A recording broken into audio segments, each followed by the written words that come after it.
Hi friends, ಎಲ್ಲರೂ ಹೇಗಿದ್ದೀರಾ?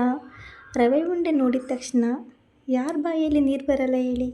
ಅದರಲ್ಲೂ ಸ್ವೀಟ್ ಲವರ್ಸ್ಗಂತೂ ಕೂಡ ನೋಡಿದ ತಕ್ಷಣ ತಿನ್ನಬೇಕು ಅಂತ ಅನಿಸುತ್ತೆ. Welcome to Vidya's lifestyle vlogs. Friends, ಇವತ್ತು ನಾನು ನಿಮಗೆ ಸಿಂಪಲ್ಲಾಗಿ ರವೆ ಉಂಡೆನ ಹೇಗೆ ಮಾಡೋದು ಅಂತ ಈ ವಿಡಿಯೋದಲ್ಲಿ ತೋರಿಸ್ಕೊಡ್ತಾ ಇದ್ದೀನಿ. ಮೊದಲಿಗೆ ಡ್ರೈ ಫ್ರೂಟ್ಸ್ ಏನಿರುತ್ತೆ ನಿಮ್ಮ ಮನೆಯಲ್ಲಿ, ದ್ರಾಕ್ಷಿ, ಬಾದಾಮಿ, ಗೋಡಂಬಿ ಅದನ್ನು ರೋಸ್ಟ್ ಮಾಡಿ ಇಟ್ಕೊಂಡಿದ್ದೀನಿ.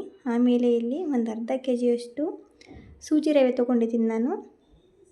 ಅದಕ್ಕೆ ಸ್ವಲ್ಪ ಆಯಿಲ್ ಆದರೂ ಹಾಕ್ಕೊಳ್ಳಿ, ಇಲ್ಲಾಂದರೆ ತುಪ್ಪ ಇಷ್ಟಪಡೋರು ತುಪ್ಪನ ಹಾಕ್ಕೊಂಡು ಚೆನ್ನಾಗಿ ಫ್ರೈ ಮಾಡಿ.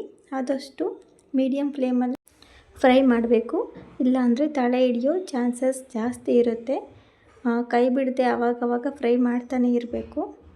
ತುಂಬ ಜಾಸ್ತಿ ಫ್ರೈ ಮಾಡ್ಕೊಳ್ಳೋದು ಬೇಡ, ನೋಡಿ ಇಷ್ಟಾದರೆ ಸಾಕು. ಇದಕ್ಕೆ ನಾನು ಏಲಕ್ಕಿನ ಕುಟ್ಟಿ ಆ್ಯಡ್ ಮಾಡ್ಕೊಳ್ತಾ ಇದ್ದೀನಿ.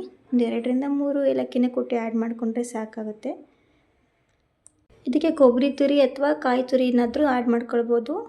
ಅದು ನಾನು ಕೊಬ್ಬರಿ ಮತ್ತು ಕಾಯಿ ಎರಡು ಮಿಕ್ಸಲ್ಲಿ ಆ್ಯಡ್ ಮಾಡ್ಕೊಂಡಿದ್ದೀನಿ, ಅದು ಸ್ಕಿಪ್ ಆಗಿಬಿಟ್ಟಿದೆ. ಮತ್ತು ಸಕ್ಕರೆನ ಈ ಥರ ಪೌಡ್ರ್ ಮಾಡಿ ಆ್ಯಡ್ ಮಾಡ್ಕೊಳ್ತಾ ಇದ್ದೀನಿ. ಹಾಗೆ ಡೈರೆಕ್ಟಾಗಿ ಕೂಡ ಮಾಡ್ಕೊಳ್ಬೋದು. ನಾನಿಲ್ಲಿ ಒಂದು 1/4 kg ಸಕ್ಕರೆನ ಯೂಸ್ ಮಾಡಿದ್ದೀನಿ. ತುಂಬ ಸ್ವೀಟ್ ಬೇಕು ಅನ್ನೋರು ಇನ್ನೊಂದು ಸ್ವಲ್ಪ ಜಾಸ್ತಿ ಆ್ಯಡ್ ಮಾಡ್ಕೊಳ್ಳಿ. ಚೆನ್ನಾಗಿ ಎಲ್ಲ ಮಿಕ್ಸ್ ಮಾಡ್ಕೊಳ್ಳಿ. ಈಗ ನೀವು ಒಂದು ಮೀಡಿಯಮ್ ಸೈಜ್ ಬಟ್ಲಲ್ಲಿ ರವೆ ತೊಗೊಂಡಿದ್ದೀರಾ ಅಂದರೆ ಅರ್ಧದಷ್ಟಾದರೂ ಸಕ್ಕರೆನ ಹಾಕ್ಕೊಳ್ಬೇಕಾಗುತ್ತೆ.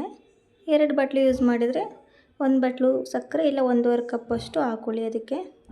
ಇವಾಗ ಇನ್ನೊಂದು 3 ಸ್ಪೂನಷ್ಟು ತುಪ್ಪನ ಆ್ಯಡ್ ಮಾಡ್ಕೊಳ್ತಾ ಇದ್ದೀನಿ. ಆವಾಗಲೇ ರೋಸ್ಟ್ ಮಾಡಿ ಇಟ್ಕೊಂಡಿದ್ದು ಡ್ರೈ ಫ್ರೂಟ್ಸ್ ಕೂಡ ಆ್ಯಡ್ ಮಾಡ್ತಾಯಿದ್ದೀನಿ. ಡ್ರೈ ಫ್ರೂಟ್ಸ್ ಅದೇ ಹಾಕಬೇಕು ಇದೇ ಹಾಕಬೇಕು ಅಂತೇನಿಲ್ಲ. ನಿಮ್ಮ ಮನೇಲಿ ಯಾವುದು ಅವೈಲೇಬಲ್ ಇರುತ್ತೆ, ನಿಮ್ಗೆ ಯಾವುದು ಇಷ್ಟ ಇರುತ್ತೆ ಅದನ್ನು ಕೂಡ ಸೇರಿಸ್ಕೊಳ್ಳಿ. ಎಲ್ಲ ಚೆನ್ನಾಗಿ ಹೀಗೆ ಮಿಕ್ಸ್ ಮಾಡ್ಕೊಳ್ಳಿ. ಲೋ ಫ್ಲೇಮಲ್ಲೇ ಇಟ್ಕೊಂಡಿದ್ದೀನಿ ನಾನು ಉರಿನ. ಚೆನ್ನಾಗಿ ಈ ಥರ ಎಲ್ಲ ಆದಮೇಲೆ ಕೊನೆಗೆ ಇದನ್ನು ಕೆಳಗಡೆ ಇಳಿಸ್ಕೊಳ್ಳೋಣ. ಇವಾಗ ಸ್ವಲ್ಪ ಹಾಲನ್ನ ಆ್ಯಡ್ ಮಾಡೋಣ. ಹಾಲು ಆವಾಗಲೇ ಕಾಯಿಸಿ ಇಟ್ಕೊಂಡಿದ್ದೆ, ಬಿಸಿ ಇರೋದೇ ಮಾಡಬೇಕು ಅಂತೇನಿಲ್ಲ. ರವೆ ಹುರ್ಕೊಂಡಿರೋದೇ ಬಿಸಿ ಇರುತ್ತೆ ಅಲ್ವಾ. ಹಾಲು ಸ್ವಲ್ಪ ನೋಡಿ ಆ್ಯಡ್ ಮಾಡ್ಕೊಳ್ಳಿ, ಯಾಕೆಂದರೆ ಸಕ್ಕರೆ ಎಲ್ಲ ಆ್ಯಡ್ ಮಾಡಿರ್ತೀವಲ್ವ, ಹಂಗಾಗಿ ಬೇಗ ನೀರು ಬಿಟ್ಕೊಂಡ್ಬಿಡುತ್ತೆ. ಹಾಗಾಗಿ ಸ್ವಲ್ಪ ಕಡಿಮೆ ಪ್ರಮಾಣದಲ್ಲಿ ಆ್ಯಡ್ ಮಾಡಿ ಸ್ವಲ್ಪನೇ ಹಾಕ್ಕೊಂಡು ನೋಡಿಕೊಂಡು ಹಾಕ್ಕೊಳ್ಳಿ. ಆಮೇಲೆ ನಿಮಗೆ ಯಾವ ಥರ ಶೇಪಲ್ಲಿ ಬೇಕೋ ಆ ಶೇಪಲ್ಲಿ ಈ ಥರ ಉಂಡೆಗಳನ್ನ ಮಾಡಿಕೊಂಡ್ರೆ ಆಯಿತು. ಈ ಥರ ಟೈಮ್ ಇದ್ದಾಗ ರವೆ ಉಂಡೆನ ಮನೇಲಿ ಮಾಡಿಡ್ರಿ. ಮಕ್ಕಳಿಗಂತೂ ತುಂಬ ಇಷ್ಟ ಆಗುತ್ತೆ. ನಮ್ಮ ಮನೇಲಂತೂ ಹೇಗೆ ಖಾಲಿ ಆಯಿತು ಅಂತಲೇ ಗೊತ್ತಾಗಲಿಲ್ಲ. ನಮ್ಮ ಮಕ್ಕಳು ತಿಂದು ಖಾಲಿ ಮಾಡಾಕ್ಬಿಟ್ರು. ಆಲ್ಮೋಸ್ಟ್ ಇಷ್ಟಪಡ್ತಾರೆ ಸ್ವೀಟ್ಸು.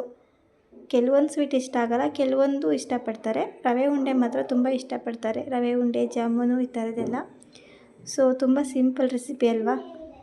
ನಿಮಗೂ ಯಾರಿಗಾದರೂ ಮಾಡಬೇಕು ಅಂತ ಅನಿಸಿದರೆ ಟ್ರೈ ಮಾಡಿ. ಹಾಗೆ ಕಮೆಂಟ್ ಸೆಕ್ಷನಲ್ಲಿ ಹೇಗೆ ಬಂತು ಅಂತ ತಿಳಿಸಿ.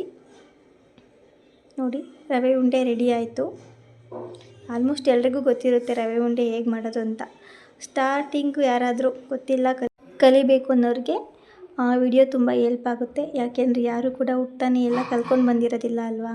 ಇನ್ನೊಂದು ಟಿಪ್ ಏನು ಅಂದರೆ, ತುಂಬ ದಿನ ಇಡಬೇಕು ಅನ್ನೋರು ಕೊಬ್ಬರಿನ ಯೂಸ್ ಮಾಡಿ, ಬೇಗ ಖಾಲಿ ಮಾಡ್ತೀವಿ ಅಂದರೆ ತೆಂಗಿನ ತುರಿನ ಯೂಸ್ ಮಾಡಿ. ಹಾಗೆ ಇನ್ನೂ ಯಾರಾದರೂ ನಮ್ಮ ಚಾನಲ್ನ ಸಬ್ಸ್ಕ್ರೈಬ್ ಮಾಡ್ಕೊಂಡಿಲ್ಲ ಅಂದರೆ ಸಬ್ಸ್ಕ್ರೈಬ್ ಮಾಡ್ಕೊಳ್ಳಿ, ಬೆಲ್ ಐಕನ್ ಆನ್ ಮಾಡ್ಕೊಳ್ಳಿ. Thank you for watching.